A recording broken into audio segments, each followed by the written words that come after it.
जय हिंद बच्चों, नमस्कार। कैसे हैं आप लोग? उम्मीद करते हैं ठीक होंगे, स्वस्थ होंगे और अच्छे से पढ़ाई कर रहे होंगे। ठीक, जैसा कि मैंने आप लोग से वादा किया था कि मैं हर एक सब्जेक्ट पढ़ाऊंगा। ठीक, इसी तरह आज मैं फिजिक्स लेके आया हूँ और फिजिक्स और मैथ, एक तो मैथ चलता रहेगा और एक तरफ से एक फिजिक्स का एक चैप्टर, फिर बायोलॉजी का एक चैप्टर, फिर केमिस्ट्री का एक चैप्टर, इस तरह से दोनों चलेगा। फिर जब इधर एक कंप्लीट हो जाएगा, फिर बीच बीच में क्या करेंगे तो हम लोग हिस्ट्री, ज्योग्राफी ये सब भी ले लेंगे, हिंदी, इंग्लिश, इस पे भी काम करेंगे। ठीक, बस आप लोग को बने रहना है और भरोसा बनाए रखना है।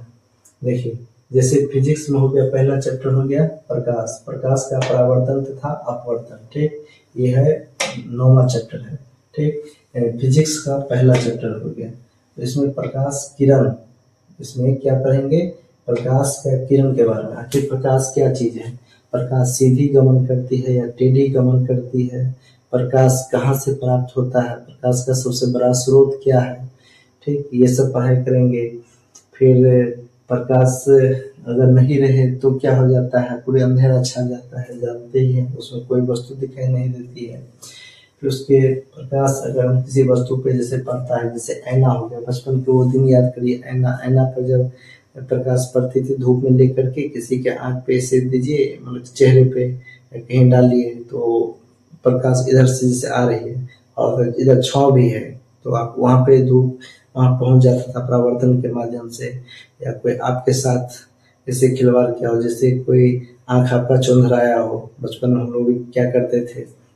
ठीक, और तो उसी को कहते हैं परावर्तन। ये एंगल, मान लीजिए ये ऐना है, ठीक, शीशा है, इस पे जितना एंगल से प्रकाश पड़ेगी इतना एंगल से इधर प्रकाश जाएगी, वही परावर्तन। उसी कारण ये घटनाएं होती है। फिर इसी के अंदर हो गया गोलीय दर्पण। ठीक, परावर्तन, परावर्तन में नियम, यानी किस किस उसके कौन कौन से नियम है, किस आधार पे ये परावर्तन होता है, ये पढ़ेंगे। फिर देखिए गोलीय दर्पण। गोलीय दर्पण में फिर उसका प्रतिबिंब, प्रतिबिंब, फिर प्रतिबिंब का किरण आरेख यानी डायग्राम बना करके इसका निरूपण करेंगे। फिर गोलीय दर्पण दो प्रकार का हो गया, अवतल दर्पण हो गया और एक उत्तल दर्पण हो गया। तो अवतल दर्पण, फिर अवतल दर्पण में कौन सा प्रतिबिंब बनता है, ठीक, कौन सा प्रतिबिंब बनता है, फिर अवतल दर्पण का उपयोग कहाँ कहाँ होता है। इसी प्रकार उत्तल दर्पण, उत्तल दर्पण में कौन सी प्रतिबिंब बनती है, कहाँ पे, कौन सी परिस्थिति में, और फिर उसमें उसका भी उपयोग कहाँ कहाँ होता है। ठीक, वो सब पढ़ेंगे। फिर देखिए इसके बाद क्या होता है, परावर्तन के लिए चिन्ह परिपाटी। अगर जहाँ परावर्तन होगा तो यहाँ पे चिन्ह परिपाटी भी तो होगा। इस तरह से इससे ये होता है।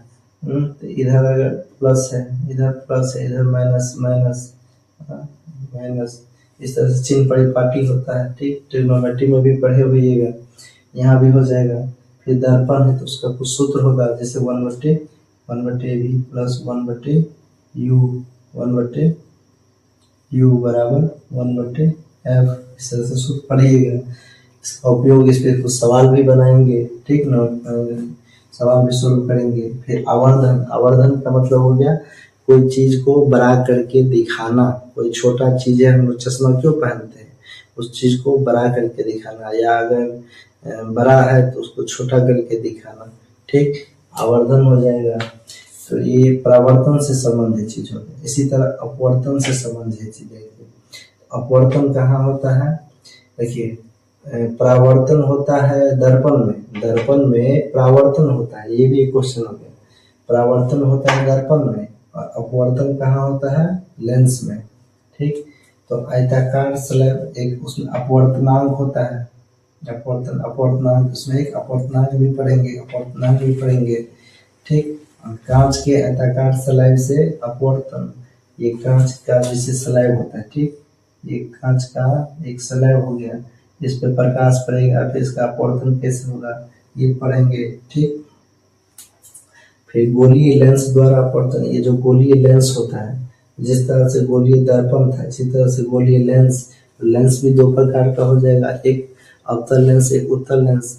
फिर जब लेंस है तो लेंस में कुछ न कुछ प्रतिबिंब बनेगा, कौन सी परिस्थिति में कब क्या बनेगा, तो प्रतिबिंब बनेगा। फिर उसका कोई ना कोई उपयोग होगा। अवतल लेंस का उपयोग कहाँ होता है? उत्तल लेंस का उपयोग कहाँ होता है, नॉर्मल सी बात है। इस तरह से फिर दिमाग पे डायग्राम बनाना है। जिस तरह मान लीजिए आपका कोई दोस्त है, दोस्त मान लीजिए नया नया दोस्त बना, धीरे धीरे आप उसके घर, वो आपके घर आने जाने लगा, फिर घर गए, उसके मम्मी पापा से मिले, उसके भाई बहन से मिले, उसके और भी फैमिली मेंबर, दादा दादी चाचा, ये सबसे मिले, वो आपके यहाँ मिला। पहले तो देखे, एक दूसरे को जाने, ठीक, एक दूसरे को देखे, अच्छा इसके ये मम्मी है, ये पापा है, ये भाई है, ये बहन है, इनका फला फला नाम है, ठीक। इसी तरह से इस चैप्टर के अंदर ये पॉइंट आपको पढ़ना है, ये पॉइंट। तो पहले पॉइंट तो ध्यान रखिए कि पढ़ना क्या है। इस फैमिली में ये जो प्रकाश नाम का एक फैमिली है, उसमें कौन कौन से सदस्य है, पहले ये तो याद रखिए। जब ये याद रहेगा तो फिर उसके हर एक चीज़ के बारे में जब समझ समझ के पढ़ेंगे तो एक दो लाइन हर एक चीज़ के बारे में हम बता सकते हैं। तब अगर आपको कोई पूरे चैप्टर कंप्लीट होने के बाद अगर कोई पूछेगा, भाई आपने प्रकाश चैप्टर पढ़ा है, तो हाँ उसमें क्या क्या पढ़ा है, आप एकदम से धर धरा दोगे एकदम से, हाँ ये पॉइंट, ये पॉइंट, हर एक के बारे में दो चार लाइन बता दोगे, पूरे आपको माइंड में ही आ जाएगा, ठीक। मेरे साथ पढ़ के यही फायदा होने वाला है, ठीक। तो देखिए, तो अब तो दर्पण ये सब हो गया। फिर यहाँ तो अगर गोलीय लेंस देख लिए, फिर लेंस द्वारा प्रतिबिंब बनना देख लिए, फिर उसका किरण आरेख द्वारा देखेंगे जो प्रतिबिंब कब कहाँ कैसे बन रहा है। फिर जिस तरह से दर्पण में सूत्र था, इसी तरह लेंस में भी सूत्र है, ठीक है, सेम चीज़ है। इसी प्रकार लेंस की क्षमता, जैसे लेंस की, जैसे देखते हुए अगर कोई डॉक्टर के पास अगर आपके दादा दादी या अगल बगल के कोई जाते होंगे आंख दिखाने के लिए, तो उसको लेंस दिया जाता होगा 0.2 या प्लस में या माइनस में, 0.2, 0.3, 0.5 प्लस या माइनस में, इस तरह से चश्मा बना के दिया जाता है, ठीक। तो ये हो गया, ठीक। अब चलिए, अब ये हो गया, उसको 2-3 बार आप लोग भी माइंड में रिवीजन करिएगा, माइंड में पढ़ के, हाँ क्या पढ़े थे, प्रकाश, देखिए क्या पढ़े थे। तो पहला जब प्रकाश चैप्टर, क्या, तो प्रकाश में क्या, तो प्रकाश का परावर्तन और अपवर्तन, ठीक। तो प्रकाश है तो उसमें क्या है, गोलीय दर्पण था, आंख बंद करके पढ़िएगा। उसमें क्या था, गोलीय दर्पण। गोलीय दर्पण में क्या होता है, एक दर्पण, तो दर्पण अवतल दर्पण, उत्तल दर्पण, ठीक। इस तरह से माइंड पकड़िएगा। अवतल दर्पण में क्या, तो अवतल दर्पण में होता है तो उसमें भी प्रतिबिंब बनेगा, ठीक, प्रतिबिंब बनेगा, उसका कोई ना कोई उपयोग होगा, ठीक, दैनिक जीवन में कहीं ना कोई उपयोग आता होगा, ठीक। इसी तरह उत्तल दर्पण है, उसमें भी प्रतिबिंब बनेगा, उसका भी कहीं उपयोग होता होगा, ठीक। फिर दर्पण का कुछ सूत्र होता है, सूत्र पे उससे संबंधित सवाल बनेगा, ठीक। उसमें दर्पण में आवर्धन यानी कुछ को बड़ा करके छोटा करके दिखाना, ठीक। उसके बारे में पढ़ेंगे, कैसे निकाला जाता है, ये सब हो गया। अब जिस तरह से ये सब दर्पण हो गया, इसी तरह से लेंस में चले जाएंगे। लेंस में भी क्या हो जाएगा, गोलीय लेंस हो गया। उसमें एक गोलीय लेंस था, गोलीय लेंस 2 प्रकार का, एक अवतल लेंस, एक उत्तल लेंस। अवतल लेंस है तो उसका भी में भी प्रतिबिंब कब कहाँ और कैसे प्रतिबिंब बनता है वो पढ़ेंगे। उत्तल लेंस, फिर उसका उपयोग पढ़ेंगे, अवतल लेंस का उपयोग कहाँ कहाँ होता है। फिर इसी तरह से उत्तल लेंस में प्रतिबिंब किस परिस्थिति में कैसा प्रतिबिंब बनेगा। फिर प्रतिबिंब बनने के बाद उसका उपयोग, लेंस का उपयोग कहाँ होता है वो पढ़ेंगे। फिर उसमें क्या पढ़ेंगे, उसमें भी कुछ सूत्र होगा, उसका भी कुछ सूत्र होगा। फिर लेंस के वजह से अपवर्तनांक होता है, ठीक। अपवर्तनांक का कहाँ क्या काम होता है, ठीक। अपवर्तनांक के बारे में पढ़ेंगे। वो कांच के स्लैब होता है, उस पे कांच के शीशा पे अपवर्तनांक कैसे होता है वो पढ़ेंगे। फिर उसमें आवर्धन, उसमें भी क्या होता है, कांच में भी, इसमें भी आवर्धन कैसे होता है। लेंस में जिस तरह से दर्पण आवर्धन होता है, इसी तरह लेंस में भी तो आवर्धन, यानी किसी को छोटा बड़ा करके दिखाएगा, तो उसमें भी आवर्धन होता है, ठीक। और आवर्धन के बाद क्या होता है, उसमें भी उसका भी एक फॉर्मूला होगा, उसका भी कुछ सूत्र होगा, उस पर भी कुछ सवाल बनेंगे, ठीक। और उसके बाद उसकी लेंस जो है, अब लेंस का क्षमता तो होगा, यानी ये कितना स्ट्रांग है या कमजोर है, ठीक। जितना प्लस में जाएगा उतना स्ट्रांग है, उतना अच्छा दिखाएगा। ये जो जितना माइनस में है, किसी को प्लस की जरूरत रहती है, किसी को माइनस की जो क्षमता रहती है। आखिर इस तरह से ये सब चीज पढ़ना है। तो देखिए उसी में कुछ आगे चलते हैं। जैसे प्रकाश का एक घटना है, जैसे प्रकाश है जो वो सीधी चलेगी कि टेढ़ी चलती है, वो सब देखना है।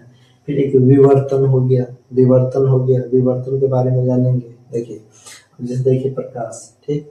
तो प्रकाश क्या हो गया, प्रकाश जो होता है ना, एक प्रकाश होते हैं, देखिए प्रकाश का सबसे बड़ा स्रोत क्या हो गया, प्रकाश का सबसे बड़ा स्रोत दिन हो गया। दिन में देखिए बल्ब जलाने की कोई जरूरत नहीं है, एक अकेला सूर्य पूरे धरती को पूरे उजाला करके रखता है। पूरी धरती को के लिए वो काफ़ी है ना। और जैसे रात हो जाता है हम लोग बल्ब का यूज कर लेते हैं ना, बल्ब बिजली के माध्यम से बल्ब जला लेते हैं तो उजाला प्राप्त हो जाता है, ठीक। फिर इसी प्रकार विवर्तन होता है, विवर्तन क्या होता है, देखिए मान लीजिए प्रकाश है, ठीक। प्रकाश के सामने अगर कोई बड़ा वस्तु रख दीजिए, कोई बड़ा वस्तु रखिएगा तो इसके पीछे क्या हो जाएगा, छाँव बनेगा, इसके पीछे छाँव बनेगा, ठीक। कोई बड़ा ऑब्जेक्ट यानी वस्तु रखिएगा तो उसके पीछे छाँव बनेगा, ठीक। लेकिन अगर कोई छोटा वस्तु रखेंगे, उसके सामने कोई छोटा वस्तु रखेंगे ना, तो बगल से किनारे थोड़ा सा इधर से भी प्रकाश आ जाएगा, थोड़ा सा इधर से प्रकाश, इसके पीछे छाँव उतना स्पष्ट नहीं बन पाएगा, हल्का धुंधलापा वजह से बन जाएगा, स्पष्ट छाँव नहीं बन पाएगा, ठीक। जैसे हमारा कोई वस्तु या कोई कुछ सामान मान लीजिए कॉपी रखे तो सूर्य के सामने, तो उसका जो छाँव बनेगा, पीछे वैसे इस पेन का नहीं बन पाएगा, वैसे इस पेन का नहीं बन पाएगा, ठीक। इस तरह से बनेगा। तो वस्तु के कारण ही ये जो प्रकाश होती है, प्रकाश के कारण ही कोई वस्तु दृश्यमान होती है। क्या होते हैं, दृश्यमान। देखिए तो दृश्यमान का अर्थ देखिए, दृश्य क्या नाम है, दृश्यमान, ठीक। तो दृश्य का मतलब क्या होता है, दृश्य का मतलब होता है दिखना, कोई चीज दिखना, ठीक। कोई चीज में दिख रहा है या नहीं, तो दिखना, दृश्य मतलब दिखना, मान मतलब वैसी वस्तु जो हमें दिखाई दे उसको कहेंगे दृश्यमान वस्तु। तो कोई वस्तु हमें कब दिखाई देती है, कोई वस्तु कब दिखाई देती है बताइए। मान लीजिए जैसे अभी अंधेरा कर दें तो कुछ दिखेगा, नहीं दिखेगा, लेकिन फिर एक लाइट, अगर रात है तो लाइट जला दे तो ये हमें, मान लीजिए हमारे हाथ में या कहीं कोई घर में कोई चीज़ रखा है या बाहर ही कुछ है वो हमें दिख रहा है। क्यों दिख रहा है, पता है क्यों दिख रहा है, कभी सोचे हैं क्यों दिख रहा है। वो क्या हमारी आंखें उसे देख पाती है, नहीं, हमारी आंखें डायरेक्ट उसे नहीं देख पाती है। मान लीजिए कहीं लाइट जल रहा है या दिन में सूरज की प्रकाश है, वो सूरज की प्रकाश या लाइट की प्रकाश उस वस्तु पे, मान लीजिए ये वस्तु है उस पे पड़ती है, ठीक। उस वस्तु पे लाइट की प्रकाश पड़ी और वहां से जो प्रकाश फिर उससे टकरा करके जो परावर्तित जो होती है, वही जो परावर्तित होते हैं वो हमारी आंखों से आके टकराती है, तब ये आंख को दिखाता है कि अच्छा यहाँ पे कोई वस्तु है, ठीक। जब आंखों में वो प्रकाश जाती है परावर्तन के बाद, तब उससे पता चलता अच्छा यहाँ ये है, यहाँ वो है, यहाँ ये है, ऐसा सा रखा हुआ है, ठीक। तो हमें कोई वस्तु क्यों दिखाई देती है, प्रकाश के कारण दिखाई देती है, ठीक। उसके बाद देखिए प्रकाश के आधार पर जो होता है ना, वस्तु 3 प्रकार के होते हैं, ठीक। एक सुने होइएगा, जैसे आप बचपन का चीज है ये सब, 5, 6, 7 समय पढ़ेगा। एक होता है पारदर्शी, क्या होता है, पारदर्शी, ठीक। तो पारदर्शी में नाम से नहीं स्पष्ट है, पार मतलब जिसके आर पार, दर्शी मीन्स दिखाई दे, जिसके आर पार दिखाई दे, ठीक। दिखाई कब देगा, यानी प्रकाश जब आर पार गुजर जाएगा, ठीक। जैसे लैंप लालटेन देखिए, अगर बचपन में देखे हुए अब तो दिखना मुश्किल नहीं है, अब तो नहीं दिखता है। अभी तो क्या होता था, इसके अंदर में दिया जलती थी, लैंप लालटेन, उसमें तेल डाला जाता था और उस पर शीशा लगा रहता था, उसके प्रकाश को बाहर निकलता था, प्रकाश से हम लोग पढ़ाई करते थे, कोई काम धाम करते थे, ठीक। दर्श यानी शीशा के बाहर दिख रहे, क्यों, तो प्रकाश उससे शीशा से बाहर निकल रहा है, ठीक। जैसे अभी के टाइम देखिए ना, जैसे बल्ब है या गाड़ी हेडलाइट सब में ऊपर पीछे बल्ब होता है, आगे क्या होता है, शीशा कांच लगा होता है, ठीक। तो वो बल्ब की प्रकाश जो है वो बाहर निकलता है, तब तो हमें आगे दिखाई देता है, तब तो हम सफर करते हैं। तो वो क्यों, क्योंकि वो शीशा जो है वो पेंट किया हुआ नहीं, पेंट किया हुआ में परावर्तन हो जाएगा, एकदम जो आर पार हो, उसमें पेंट किया हुआ नहीं हो, पॉलिश चढ़ा हुआ नहीं हो, तो उसमें क्या होता है, आर पार दिखता है, ठीक। तो उसको कहेंगे पारदर्शी। तो लिखिए पारदर्शी वस्तु किसे कहते हैं, तो लिखिए वैसा वस्तु जिसके आर पार प्रकाश आसानी से गुजर सके, वैसी वस्तु जिसके आर पार प्रकाश आसानी से गुजर सके उसे क्या कहेंगे, पारदर्शी वस्तु कहेंगे। जैसे इसका सबसे अच्छा एग्जाम्पल आप कांच, जैसे कभी बताया। नंबर 2 लिख लीजिए अपारदर्शी, क्या हो जाएगा, अपारदर्शी।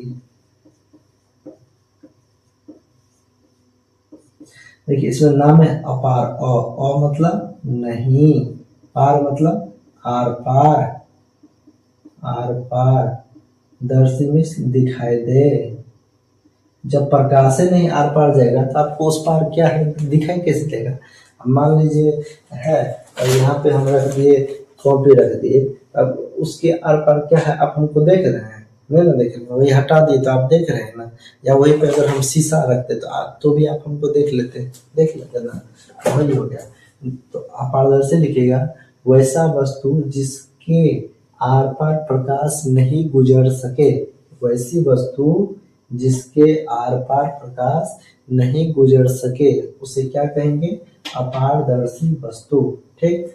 नंबर 3 देखिए, नंबर 3 क्या हो गया, पारभासी, पारभासी। ठीक, पारभासी वस्तु क्या होता है, पारभासी वस्तु हो गया। तो पारभासी देखिए सोचने की बात है, थोड़ी कॉमन बात सोचिए, अपने दिमाग पे जोड़ दीजिए।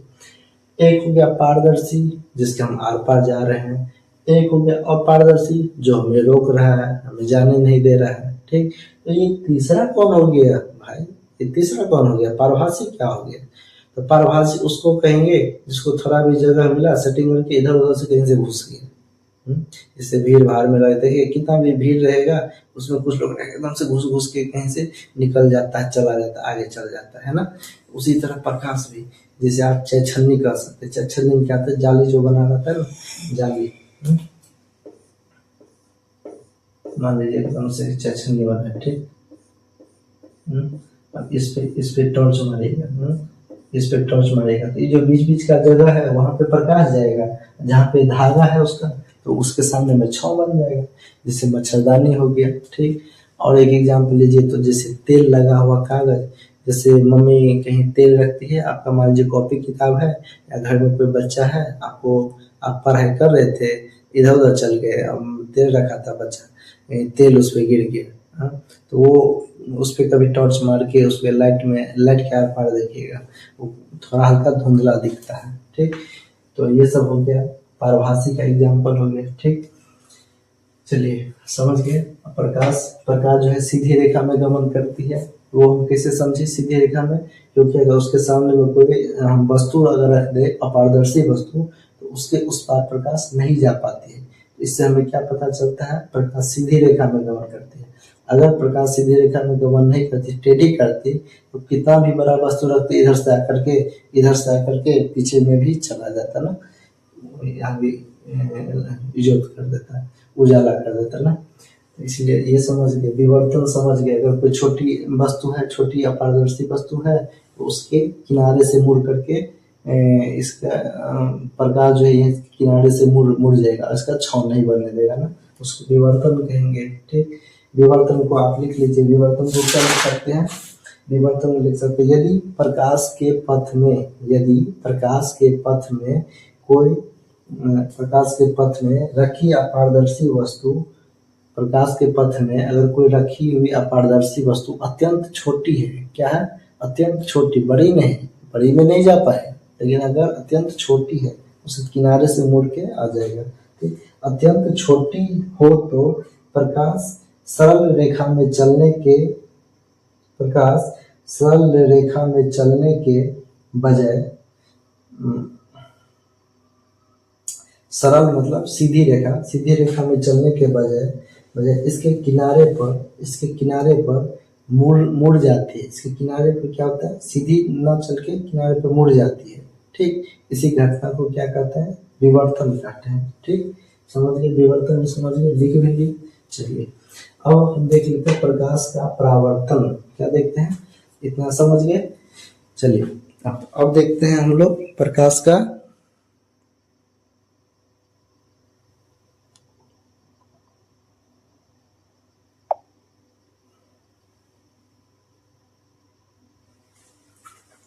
देखिए अब हम लोग देखते हैं प्रकाश का परावर्तन और परावर्तन का नियम। ठीक, तो प्रकाश का परावर्तन क्या होता है? प्रकाश जैसे कि बताएं, कोई शीशा है, ठीक, कोई मान लीजिए शीशा है, ठीक, कोई दर्पण है, ठीक, दर्पण है, उस पे प्रकाश आया आया, ठीक, यहाँ पे आकर के वापस चला गया, ठीक। देखिए एरो पे ध्यान दीजिए, इधर से प्रकाश आया, ठीक, इधर से चला गया, ठीक, और बीच में एक अभिलंब, एक 90 डिग्री पे सीधा अभिलंब कीजिएगा ना, ये हो गया, अभिलंब हो गया, ठीक। इधर से आया, जितना ही कोण पे आया उतना ही कोण पे इधर वापस चला गया, इसी को क्या कहेंगे? प्रकाश का परावर्तन, ठीक। प्रकाश के परावर्तन के दो नियम होते हैं, लिख लीजिए। प्रकाश के परावर्तन के दो नियम में क्या लिखिएगा? आपतित कोण एवं परावर्तित कोण का मान बराबर होता है। तो आपतित किरण आया, जितना कोण बनाएगा ना, कोण अभिलंब के साथ, उतना परावर्तित के उतना ही कोण बना के चला जाएगा। यानी आपतित कोण परावर्तित कोण के मान के बराबर होता है। नंबर 2 लिखिए, नंबर 2 लिखिएगा दोनों में। आपतित किरण एवं आपतित किरण, परावर्तित किरण एवं दर्पण पर खींचा गया अभिलंब। आपतित किरण, परावर्तित किरण एवं दर्पण पे खींचा गया अभिलंब तीनों एक ही तल में होता है। क्या तीनों एक ही तल में होता है? समझ गए? तीनों एक ही तल में होता है। 9.1 भी पढ़ लिए। अब देखिए, समझ गए? 9.1 भी पढ़ लिए। 9.2 देखिए, गोलीय दर्पण। तो गोलीय दर्पण, ठीक। अब इसको रहने देते हैं, ठीक। इतना समझ गए, उसको याद करने की कोशिश करिए, उसको बार बार रिवीजन करिए, थोड़ा थोड़ा करके पढ़ेंगे, समझ के पढ़ना है, ठीक। ऐसा नहीं कि सिर्फ पढ़ पढ़ के कॉपी किताब भरना है, कुछ ना है। और इस चीज को ना, ये टॉपिक को किताब उल्टा करके इसको मिलाइएगा, देखिएगा तो सर सही लिखे कि नहीं लिखे हैं। और जब पढ़िएगा किताब में भी ये चीज़ देखिएगा, तो और कोशिश करें किताब को रीडिंग करने का, तो कॉन्फिडेंस बिल्ड होगा, कॉन्फिडेंस अपने आप में बढ़ेगा, ठीक। चलिए, जय हिंद, धन्यवाद। और कल देखेंगे हम लोग गोलीय दर्पण, फिर उसके अंदर अवतल दर्पण, उत्तल दर्पण, ये सब देखेंगे, फिर एक अपवर्तन, ये सब देखेंगे। मतलब 3 क्लास में इसको खत्म कर देंगे। कुछ नॉमेडिकल है, सवाल है तो 4 क्लास में खत्म कर देंगे, ठीक। चलिए, जय हिंद, धन्यवाद।